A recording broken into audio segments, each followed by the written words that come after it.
Umar ibn Khattab radiallahu anhu once happened an earthquake in the Medina, and he gathered the people and he told them there's earthquake took place, and if it ever happens again, I will not stay with you.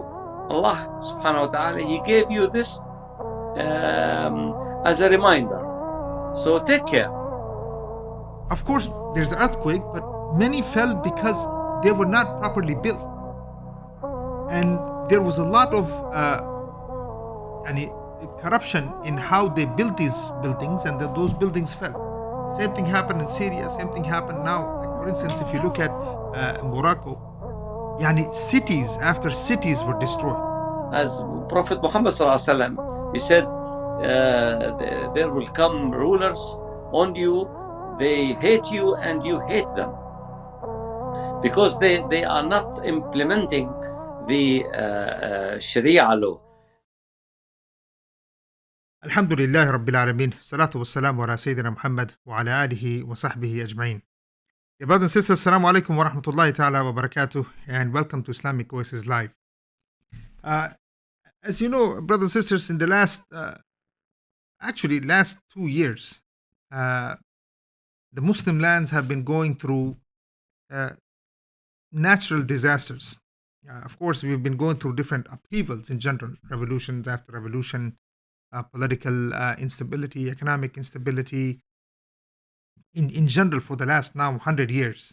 But now it seems to be that there is also, subhanAllah, this is, qaddar Allah ma shafa'al, Allah does what He wishes.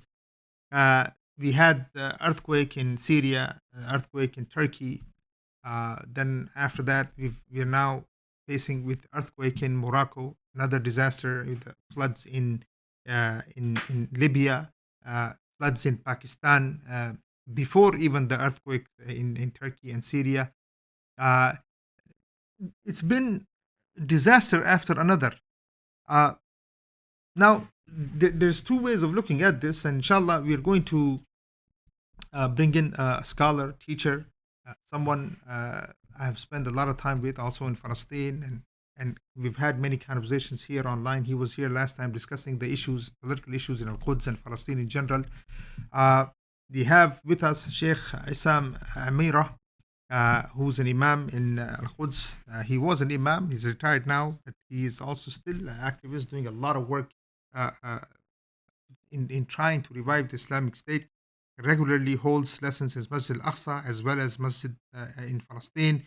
He's a lecturer of Islamic studies in universities and international speaker at conferences advocating for the return of the Khilafah. Inshallah, we would like to welcome Sheikh Issam Amirah. Welcome back to the show, Sheikh. Sheikhana. Wa assalamu alaikum wa rahmatullahi wa barakatuh. Jazakumullah khairan for having me tonight. Allahumma barik. Sheikh, let's dwell right into what's taking place. Of course, Sheikh, with disasters, natural disasters are, everybody is prone to natural disasters.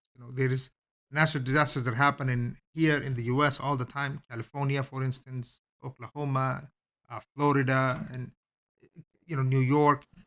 We get a lot of disasters here, but the response, there is a response by a government. The government takes care of things the way they need to be taken care of. But Sheikh, what we are seeing in the Muslim world, how are we supposed to look at these disasters? Is it, of course, it's natural disasters, and at the same time, the kind of damage that takes place after these disasters is beyond. It's in many ways it's ridiculous. You're talking about sometimes 5,000, 10,000 people disappearing and dying in one night, 1 day, 2 days, 3 days. We have the same things here, but we never see that kind of disasters. So the question to you is, that kind of death toll. The question to you is, when these natural disasters happen, do they become worse because the governments or the Muslim governments in the Muslim lands do not have, they don't know how to properly take care of the people. They don't know how to respond to these disasters. They've never prepared for these disasters, and that's why when these natural disasters do happen, they become bad to worse.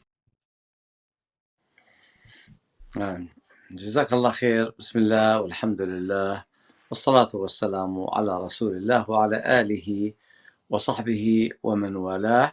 أشهد أن لا إله إلا الله وأشهد أن محمد رسول الله.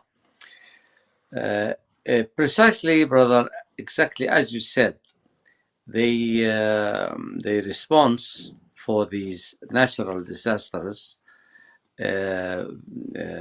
is quite different in the Muslim world from that in the states of the West, who are, so to speak, advanced in their infrastructure. But when we talk about natural disasters, we should not differentiate between those that happen in the West or East, non-Muslim countries, from that happen to Muslim lands, because this is something not human. It is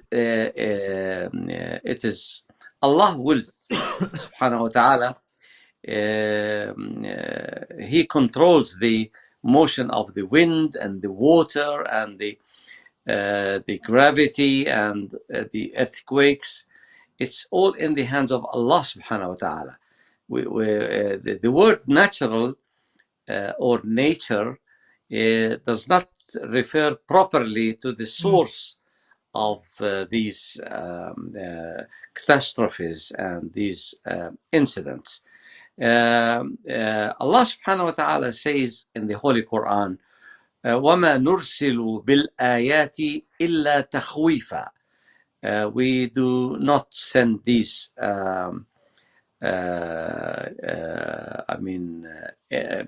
big events and incidents and catastrophes, except that we frighten the people.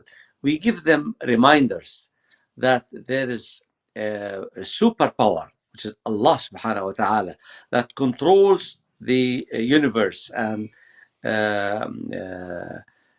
stands behind these earthquakes, floods, and what have you, of these big incidents that are beyond the capability of the human being. So we should look at these incidents that they are reminders and warnings from Allah subhanahu wa ta'ala, is that there is something wrong that's going on in the world, behavior-wise. And the people, whether in the West or East, Islamic countries or non-Islamic countries, they are not behaving properly according to the God's will.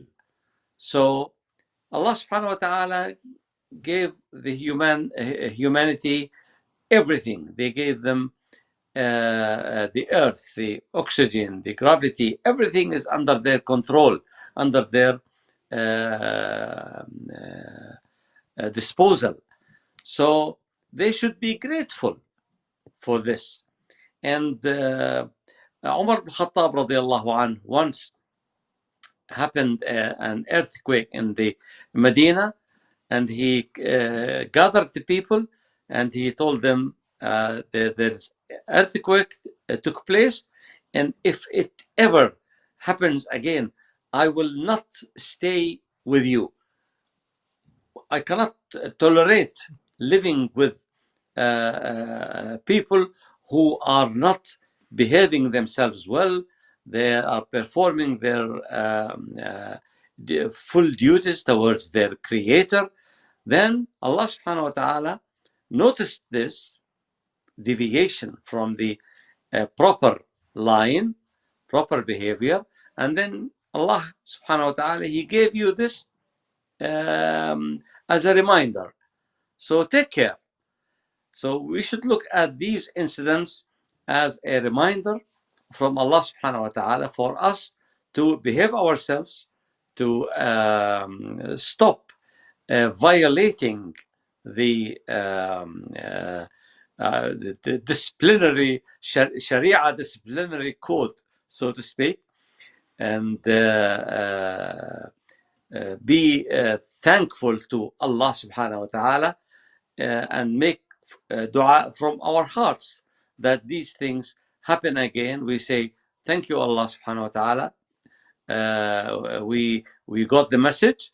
So it is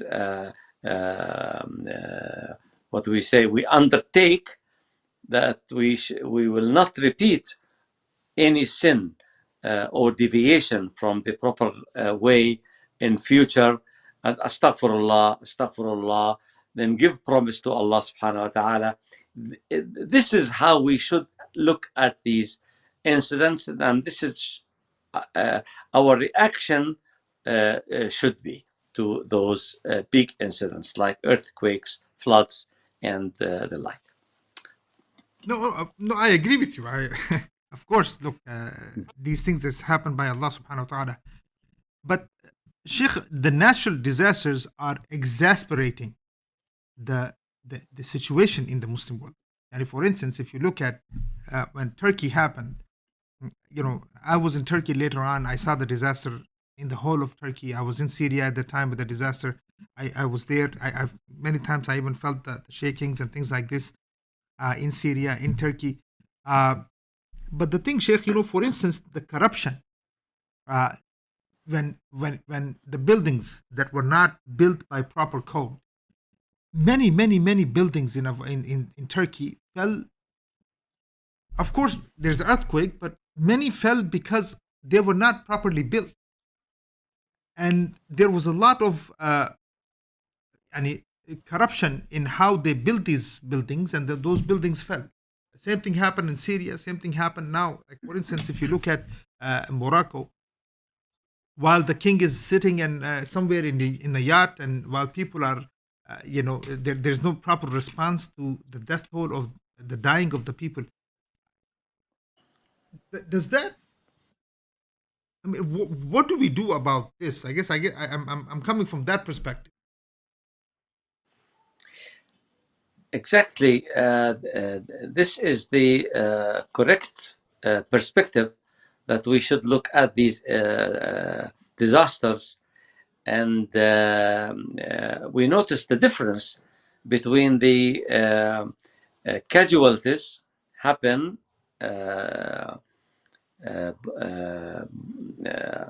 because of these disasters in the West, and the huge casualties that took place in the Muslim world. Actually, we agree that the standards in the West are different from those in the Islamic countries. We don't have any commitment to the standards in the buildings and the safety of the people, the caring for the people, the dams, how correct. And it's been Sheikh, for instance, you look at the flooding that took place in Pakistan. Cities after cities were destroyed.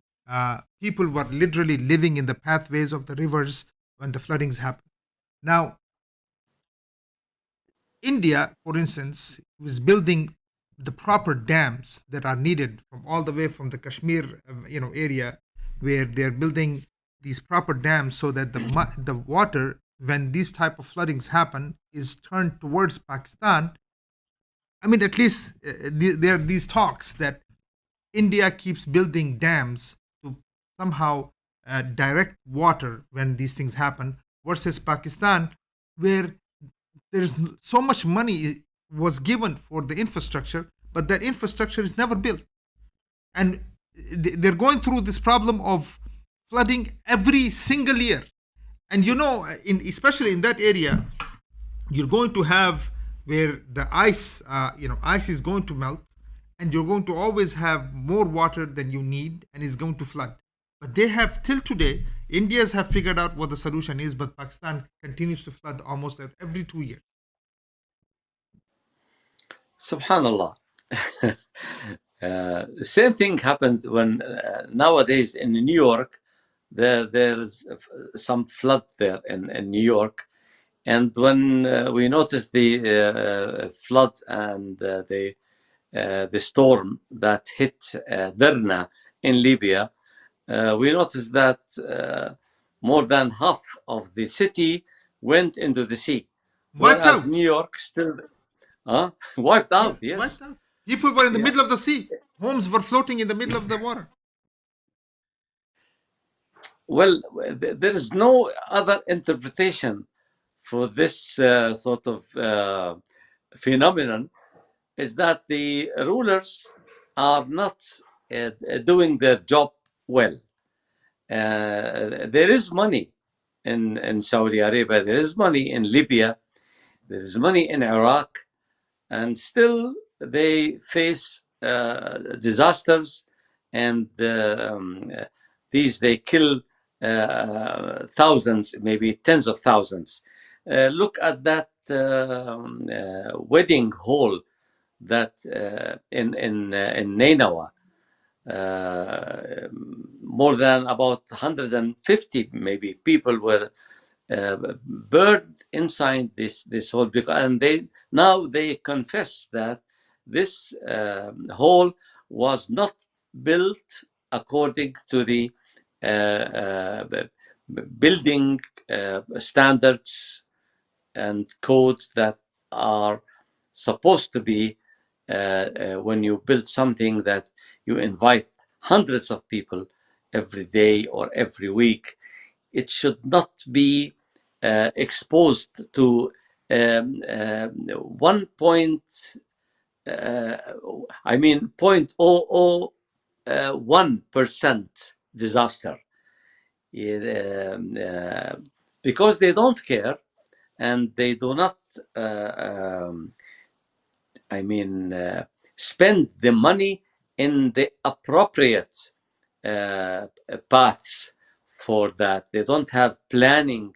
They build like haphazardly, and they do not follow, their people, how they live, how they build their houses. Do they receive services, medical services, electricity, power, and all these ABC services that must be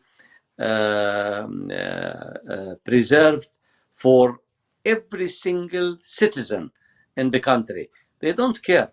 As you said, the kings and the presidents are living luxurious life, and they choose the best places, and they build the the finest houses according to the standards. Even they exaggerate in the safety measures taken for their buildings, and then they don't care a damn for any citizen. This is because these rulers do not belong to the people. The rulers of the West, they belong to the people, regardless of their religion or their principles or their beliefs. They belong to the people. The people, they elected them, and they have strong and very sharp and acute conditions for them. If they deviate, they expel them from their chairs. But our rulers, they do not belong to us. They do not love us. And in return, we do not love them. As Prophet Muhammad SAW, he said, there will come rulers on you, they hate you and you hate them, because they are not implementing the Sharia law. The Sharia law cares for every single citizen, regardless of his religion or color people are even in receiving the services inside the Islamic State. But because there is no Islamic State, there is no rulers to care properly for people. This is our main problem in the Islamic world. This problem, maybe you do not find it in the West. They have other problems, but from this point of view, they achieved a great advancement in taking care of their people, where our Muslim people, they do not receive the same importance as citizens. And the example you gave about the difference between India and Pakistan is very quite clear. And we do not say that India is the best state in the world compared to America or Britain or France, but yet their rulers are a little bit different from the rulers of Pakistan. Rulers of Pakistan is like rulers of the Arab world rulers, because this is the what do you call the description that is given to Muslims and Muslim world when they deviated from Sharia law. Allah subhanahu wa ta'ala says, وَمَنْ أَعْرَضَ عَنْ ذِكْرِي فَإِنَّ لَهُ مَعِيشَةً ضَنْكًا. If you do not abide by Sharia law, then you must expect harsh life. And you must expect... why is that ayah that you just mentioned, Maishat and Danka, it's amazing that most of the time when we hear the scholars or even general people discussing this, we always think this has to do with the zikr of Allah Azza wa Jal. We never look at that point of view as this is the issue of Sharia. Allah Azza wa Jal is talking about implementation of Sharia, not just remembering Allah Azza wa Jal from your heart or from your tongue. No. It's directly related to the ruling according to Sharia law. Because Allah subhanahu wa ta'ala says about Quran, وَإِنَّهُ لَذِكْرٌ لَكَ وَلِقَوْمِكَ وَسَوْفَ تُسْأَلُونَ. You know the meaning of dhikr here? Quran is honor, is sovereignty. وَإِنَّهُ لَذِكْرٌ لَكَ وَلِقَوْمِكَ is honor and sovereignty. So not only dhikr is just say subhanallah, subhanallah, la ilaha illallah, la ilaha illallah. It's the dhikr is the a way of life. So وَمَنْ أَعْرَضَ عَنْ ذِكْرِي, and those who deviate from this honor and this sovereignty of Islam, then they will face difficulties. فَإِنَّ لَهُ مَعِيشَةً ضَنْكًا. مَعِيشَةً ضَنْكًا is that when there is a disaster, then in Derna, for example, then it kills more than 30,000 people. This is مَعِيشَةً ضَنْكًا. Earthquake in Syria, in Turkey, then more than 30, 40, 50,000, the buildings are demolished, because Danka is a word means difficult life in every respect and aspect. And part of it is these disasters, they cause more casualties in the Muslim world than the casualties encountered by these disasters in other countries, because this is something special even for the Muslims. Is وَمَنْ أَعْرَضَ عَنْ ذِكْرِي فَإِنَّ لَهُ مَعِيشَةً ضَنْكًا. O Muslims, we sent you this dhikr to rule the place, to have this honor, implement the laws of Allah subhanahu wa ta'ala, and it's an honor to you. If you leave it, then you lose the honor, you lose the sovereignty, you lose the independence, and you lose the what do you say, the easy life, smooth life. Then your life will be difficult. And in some other hadith of Rasulullah sallallahu alaihi wasallam, one great and difficult side of this ma'ishatan danka, right, this the harsh life, is Allah subhanahu wa ta'ala sent non-Muslims to torture Muslims. Imagine, as once the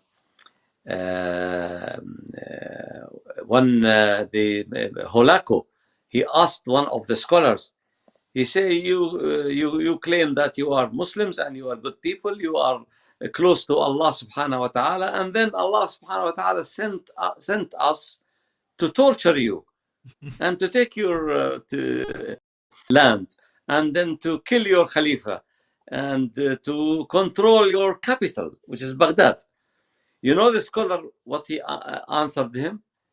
He told him, if you have sheep herd, right? And there is a dog there. Why is the dog? The dog is there in order to keep the sheep, walking and running in the correct path. If the sheep goes outside, then the dog will, attack them and discipline them. So you are the dog. He telling Holako of the Tatars, you are the dog and we are the sheep. So when we went astray and then deviated from implementing Sharia law, Allah subhanahu wa ta'ala sent you to torture us. Sheikh, there is also actually that this point brings two more questions. One, punishment of Allah subhanahu wa ta'ala.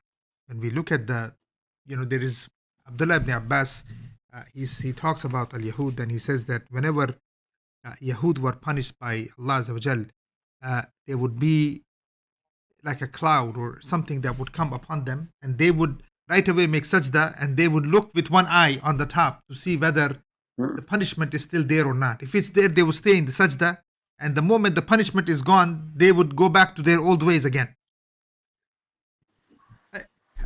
Sheikh, are the Muslims, are we in many ways, are we following the footsteps of Yahud in this? Is that we're thinking that we can play games with Allah Azza wa Jal, punishments come and go, no one is there to remind us in that way that, look, at the end of the day, this is in the hands of Allah, and Allah is reminding you to come back to Allah Azza wa Jal? Or is it the people are in a different position and the rulers are in a different position? The people are realizing these things, but the rulers never want us to realize these things. Actually, it works both ways.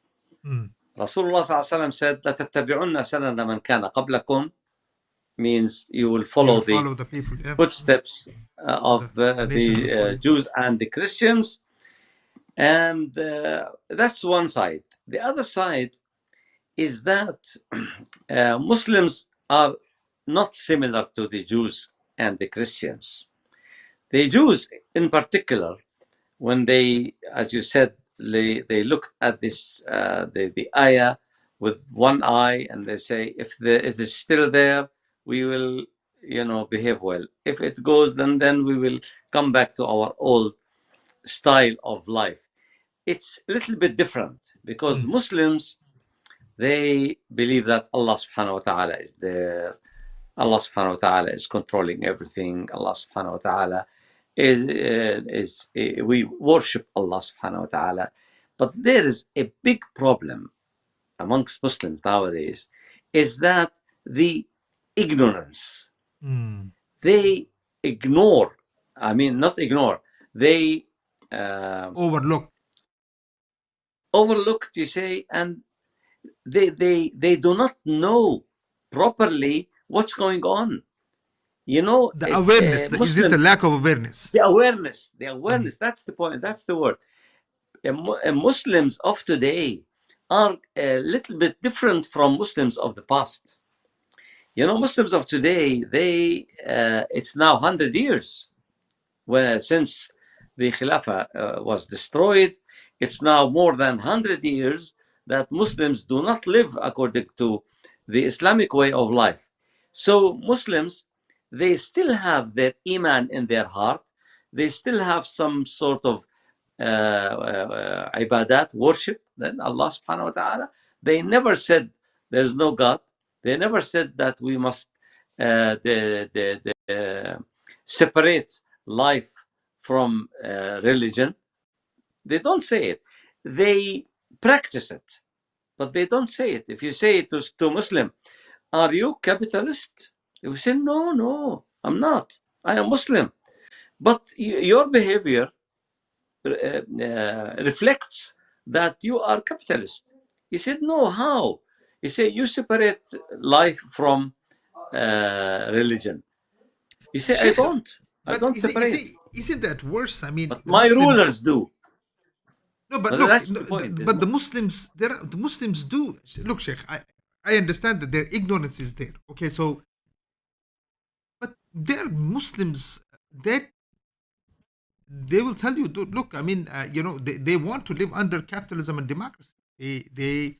Uh, Ignorance is one thing. I understand when you were saying that, look, there is ignorance, and people, they don't know their deen, they don't understand the difference between, uh, ila al-hukmu illa lillah versus democracy. They don't understand these things. But we have, the Muslims have in some ways accepted this. And they, like for instance, they'll say, okay, we would like to live like the people live in the West. I don't think so. Okay, go ahead, I expound think on that this. I want to know. I think Muslims, you know, so many millions of Muslims lived under the Soviet Union. Mm, Soviet Union was, socialist, capital, communist. All right. mm. The communists, they deny Allah subhanahu wa ta'ala, that the existence of Allah subhanahu wa ta'ala. Those Muslims who lived under the Soviet Union, under these oppression to all religions, including Islam, those people, they never became communists. Mm. They still continue to be Muslims, But Sheikh, but the here's system imposed on them. understood. But here's the thing. Now I'm playing, I guess, devil's advocate here. But I want, for instance, Okay. when it came to the communist, it was a very clear understanding that, look, communism denies the existence of Allah Azza wa Jal. So you couldn't be confused. You understood that no, we don't accept it. But is it more confusing because when it comes to secularism or capitalism uh, does not care about what you worship. Go ahead, worship whatever it is that you want to worship. But when it comes to the system, you will go through the system. This will be the system. The system says you can worship a dog, you can worship a stone, you can worship a tree. We won't, we're not going to interfere in that. So has this created more of confusion amongst the Muslims, saying that, look, they don't care about what we worship as long as we follow the system, which is capitalism? Yes, it is confusing. It's more confusing than the communism. True. But whether communism or capitalism or Buddhism, if the people of who worship Buddha, one day they became superpower and they defeat the capitalism and then come to Muslim world, you will still find Muslims who behave under the Buddhism regime like Buddhists, because people are behaving or usually behave according to the religion of the rulers, Imam. And yesterday I gave a lesson in Al Masjid Al Aqsa about the Imamat al Hidayah and Imamat al Dalal. Imamat al Hidayah. Imama is Imama wherever you go. You say Biden and his the administration are the Imams of the Americans. Putin is the Imam of the Russians. So our rulers are our Imams. And I say the Ibn Kathir, he differentiated between the Imamat al-Hidayah and Imamat al-Dalala. Taking into consideration that any people, they must have Imam. And the impact of the Imam is very great.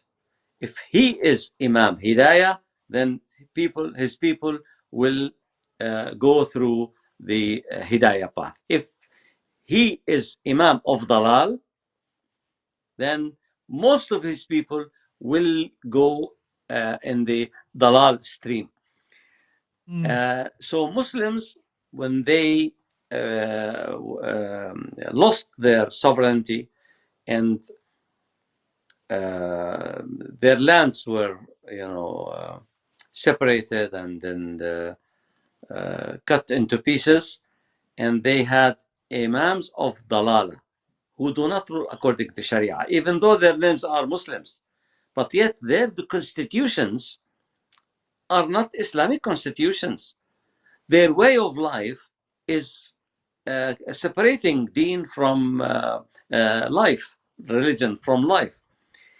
And maybe you will be surprised to I think you know that, is that the United Nations are working on changing even the worship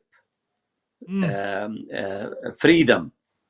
They do not want you and me and the Jews and the Christians to worship Allah subhanahu wa ta'ala the way they think or the way they believe. They want them to worship the new state, the new God, which is the international state. They aim at international state that has spiritual creed, spiritual belief. You look at them when they stand 1 minute in silence. That is something spiritual, and maybe in Allahu Alam, maybe that they will say, why should you go to church? Why should you go to masjid? Why should you buy church and convert it into masjid? No, these things are something from the past. It is no longer applicable. Now we have everything new. We need to have the new Muslim, a new Jewish, a new Christian, a new Buddhist. And who is the new Muslim? Who is the new Christian? Who is the new Jews? Who is the new Buddhist? Is that the human being who belong to this international state and carry in his heart the spiritual aqidah of the new state, which is the silence, for example. Maybe they develop that in the future, but from silence into other, the meditation, premeditation, and these things. So isn't that what interfaith is? It's very dangerous. Look, Sheikh, let me put it this way. When we talk about the so-called Abrahamic Accords, a part of it, right? It's one step towards this. When Soviet Union was there, the West used the idea of interfaith in order to make the world think that, look, this is a war between the people of God and godlessness against Soviet Union. And so this was a perspective that was used in order to fight this war against Soviet Union, to create and then now it seems in the Middle East, or with the Muslims, and to try to create that supposed harmony between, basically the idea to get Israel accepted within the Muslim world, this whole so-called Abrahamic Accords, where you have supposedly a masjid and a mandir, like and a synagogue and a church under the same roof, where people go and make sajda. Dubai. So, I mean, this is all secularism at the end of the day. This has nothing to do with Islam. So they have already created a religion. I mean, it seems like, so this is nothing new. But the thing, Sheikh, that the Muslims keep falling, they keep falling, in this trap. Yani, look, this place is being built in the heart of the Muslim world. Yes. Why is it you that you don't find people go to in the streets objecting to this? That's what I'm saying. They kept quiet. I mean, is it ignorance, or are we quiet because of ignorance, or are we quiet because we're accepting it? Yeah, I think no, they are not accepting it, but they are not aware of the proper way to express their reluctance to this, nonsense. I mean, sort of, excuse me for the word is rubbish, Abrahamic, Muslims, they are not yet up to the level of, proper thinking and proper expression to object to all these things that are against the Sharia, because they lost touch.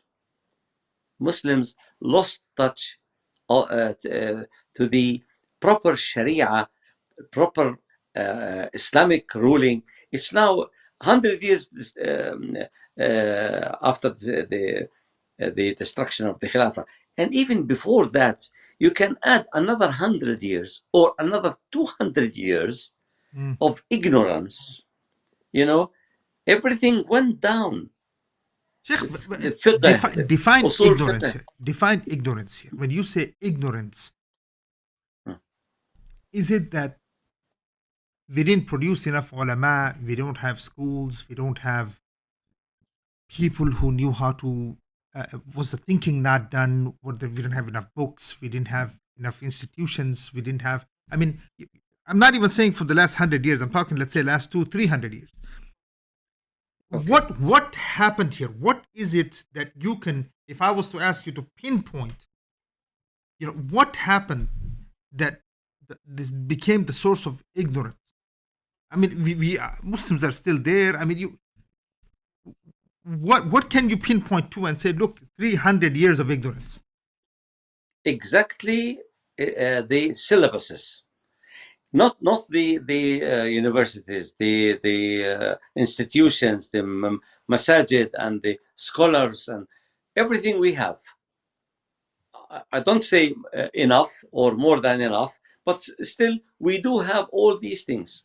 But what we lost exactly is the proper syllabus.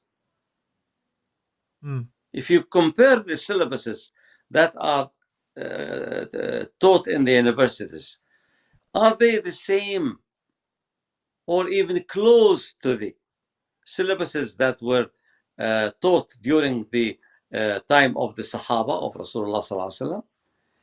Sheikh, so what, hold on, don't go any further. Hold on. What is the syllabus of the Prophet Sallallahu Alaihi Wasallam? The syllabus of Prophet Muhammad Sallallahu Alaihi Wasallam is that the economic system was Islamic. The Jihad was Islamic. The social system was Islamic. And the so let's say 300 years. In the last 300 years, it's not Islam? We lost that syllabus.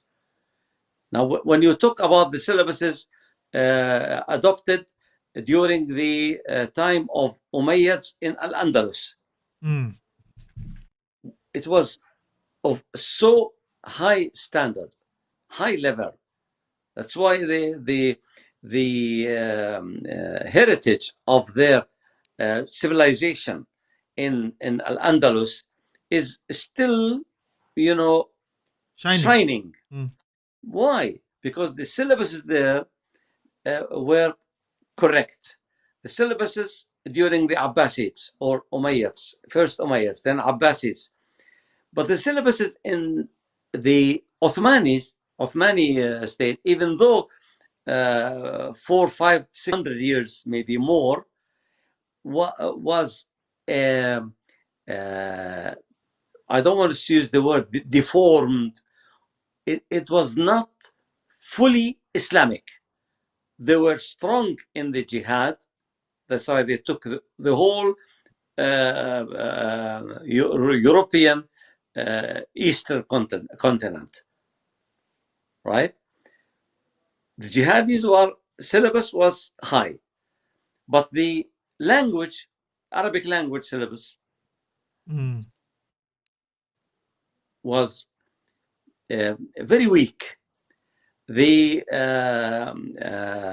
education was very weak amongst the people, and the number of scholars were at its minimum rate during the time of the Ottomans, compared with Abbasids. Look at the number of scholars and the variety of specialties in the fiqh, usul fiqh, everything, even the worship, even the Sufis. They were the philosophers. They were all at the highest level ever amongst during the history of Islam. So, but when they ignored, the Arabic language during the Ottoman time, things went down. During the Abbasids, the poetry. There were upheavals between the Abbasid and the Bani Umayyah, and later on in Andalus. Andalus at the end of the day fell, even though Arabic was still the language of Andalusia, but it still fell to Europe.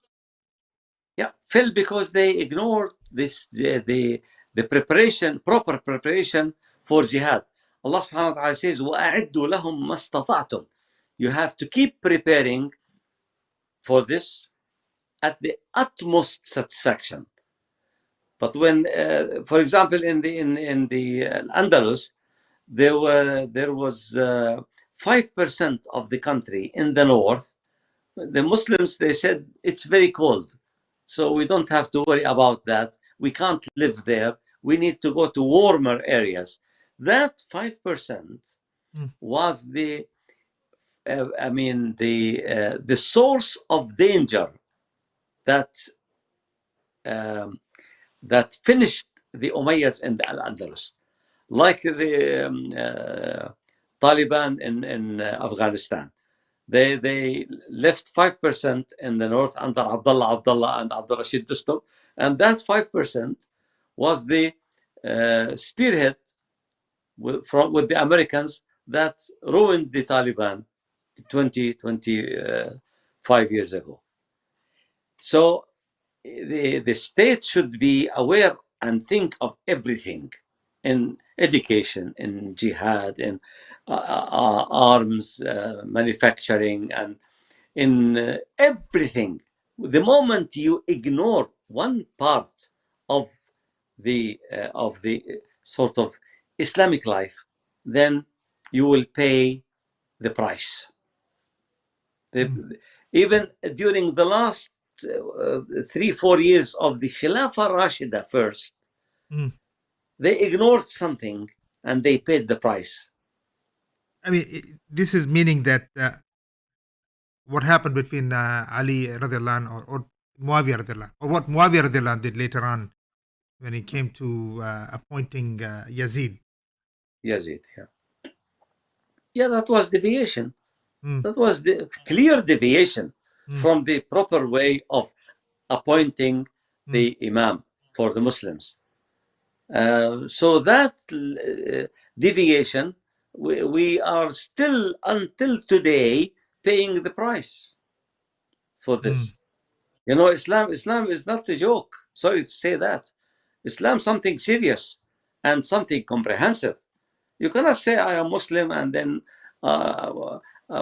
my money is in the bank with interest. You can't say I am Muslim, alhamdulillah, I pray 5 times, and then you make cutting the relations of Al-Arham.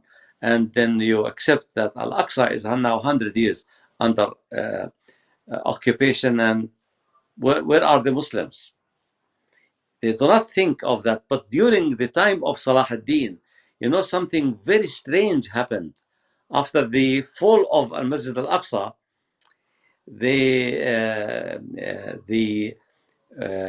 what do you call it nowadays? Trend. The trend is that every woman who becomes pregnant hopes that the baby is baby boy. In order to give birth to this baby boy and inject him with the enthusiasm to become the leader to liberate Al-Aqsa. First year, second year, third year, until 39th year. Imagine, after the fall of Al-Masjid al-Aqsa under the Crusades, in the hands of the Crusades, 39 years, and the trend was there is to give birth to baby boy to become the leader, or the leader to liberate Palestine, Al-Masjid al-Aqsa. At the year 39th, Salah ad-Din was born. And he was born in this, trend, in this atmosphere. And first year, second year, third year, his mother inspired in him that he is the man. He should be the liberator of Al-Aqsa. Until he became 49 years of his age, he led the campaign to liberate Al-Masjid al-Aqsa after 92 years of the fall of Al-Aqsa. See how Muslims should think? They must have a trend. Now, what is the trend today? The trend today is Messi, Ronaldo, Benzema, and all these, they are paying. Final question regarding thousands. This. Right. Final question here. As you mentioned, I mean, this has a lot to do with connections with the topic itself and disasters that Muslims are facing, not only natural disasters, but also complete chaos that we are facing in almost every, all parts of life. Sheikh, I was listening to the life of Salah ad-Din. I heard it twice. Yes, in 2-3 different days. I heard there's a podcast regarding the life of Salah ad-Din. And now you just also mentioned that how Salah ad-Din was born. He was the 39th year, for instance. Sheikh, we had Nuruddin Zanki, we had Imaduddin Zanki, we had Sharku, we had these people that under the tutelage of these people, Salah ad-Din grows up and then he does what he does. Do we find those type of people today? We don't have the Zanki. I mean, we don't have the that type of, no matter what, he grows up in Mosul, and later on, of course, what he does in Egypt, and then he unites Aleppo with Egypt and all of this. But Sheikh, the Muslims today are in even worse condition than where Salah ad-Din was born. We have nobody like Zanki. You are right. but things are a little bit different because today we don't have Khilafah. We don't have Islamic State. During the time of Salah ad-Din, there was Khilafah. There was Islamic State. Yes, but there were some sort of diseases, punctures here and there. But today, things are different. That's what I'm saying. We are waiting for Salah ad-Din, but we don't have the... No. We are not waiting for Salah ad-Din, and we do not expect Salah ad-Din to come. No. Actually, we are working on something greater than Salah ad-Din. Because Salah ad-Din will not do us any good nowadays. If we have one, leader, military leader, now, then he can launch a war against the Jewish entity, or against the Americans, or against the French troops somewhere in Africa. That will not help a lot. Unless there is a system to support him. Yeah, no, there's no system to support him. Actually, we are working on something much greater than that. We are working on the resurrection of the Ummah, on the return of the Islamic State that was demolished, but not according to Uthmani or Abbasi or Umayyad, according to the first Khilafah Rashida. So our aim is very, very, very great. And it is not connected with one person or one leader, military leader. No, it is connected with Ummah. The Ummah must be aware of the issue, and the Ummah must move like earthquake, because we're talking about earthquakes nowadays. The earthquake of the destruction of the Khilafah was the greatest ever amongst the earthquakes, because it destroyed everything. And once I was giving a lecture for these, young students, youngsters between 15 and 16 years of age in a school. And I found difficulty in the first place to make them listen. And even their headmaster and their teachers, they found difficulty. So when they gave me the microphone and they said, now it's with the Sheikh, he wants to talk about something, I kept quiet. 3 minutes. Imagine, about 200-300 people, students were there. The administration, the teacher, the headmaster, they were all embarrassed because I was holding the microphone without talking any single word, until everybody kept quiet. I said, okay, now I can talk. The first word, I told them that you are ruins. I said, what? Are we ruins? Are we? I told them, you are heap of something. I forgot the words. They were surprised. I said, why? I told them, because there was earthquake took place in the Muslims and destroyed everything. And you are now still under the ruins. So anybody who comes out from the ruins is, that's the Nahda.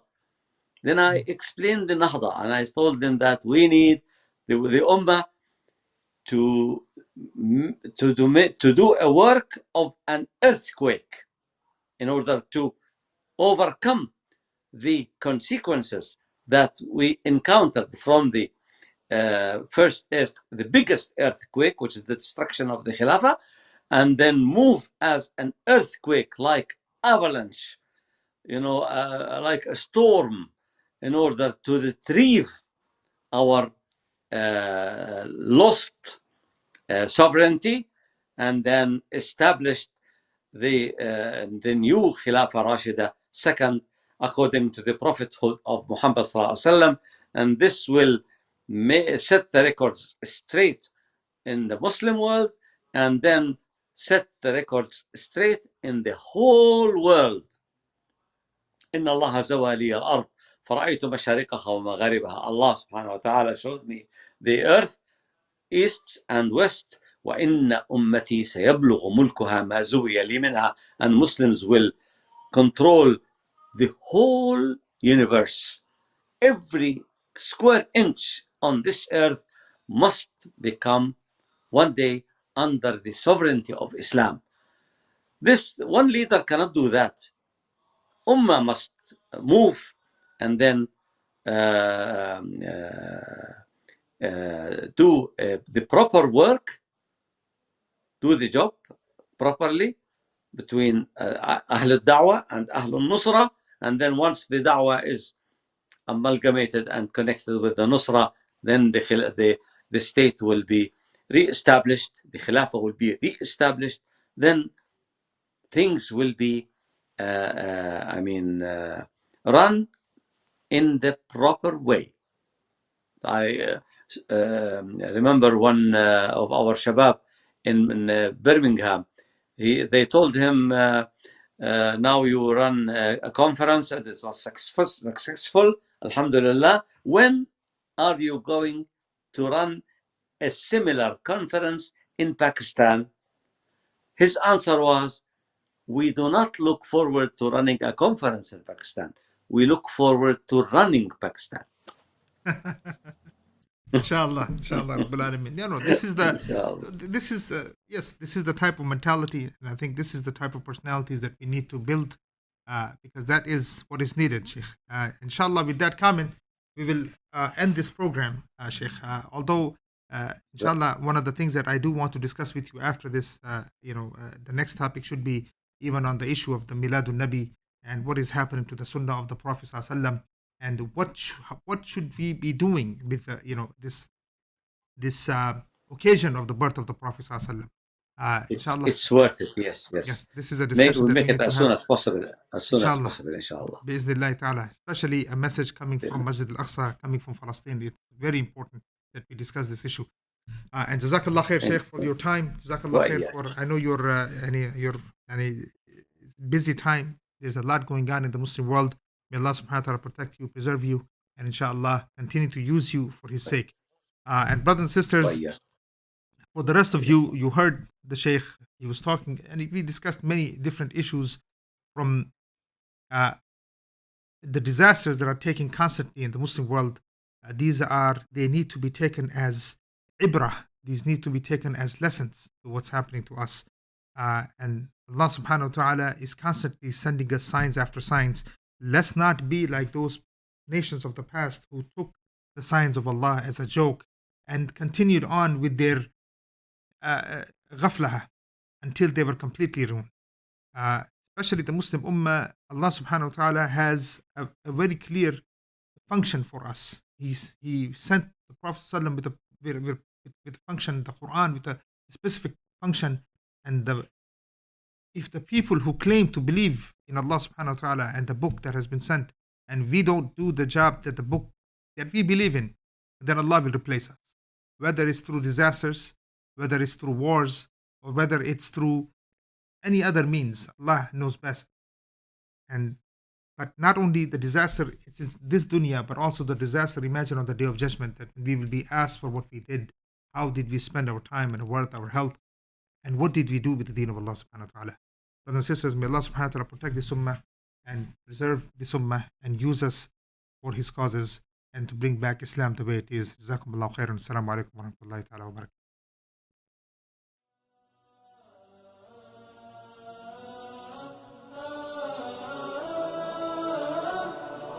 لا لن يطول الظلام ديننا لن يضام نحن جيل الهمام نحن فينا عمر لا لا لا لن يطول الظلام ديننا لن يضام نحن جيل الهمام نحن فينا عمر صبح بدا نور ظهر نجم وشمس وقمر ألقى على الدنيا الدرر هذا عمر كل البرايا تنتظر أيامه البيض الغرر كي تستفيد من العبر. هذا عمر، هذا عمر. لا، لن تدوم الجراح، بل سيأتي الصباح. نحن أهل الكفاح، نحن فينا عمر. لا، لن تدوم الجراح، بل سيأتي الصباح. نحن أهل الكفاح.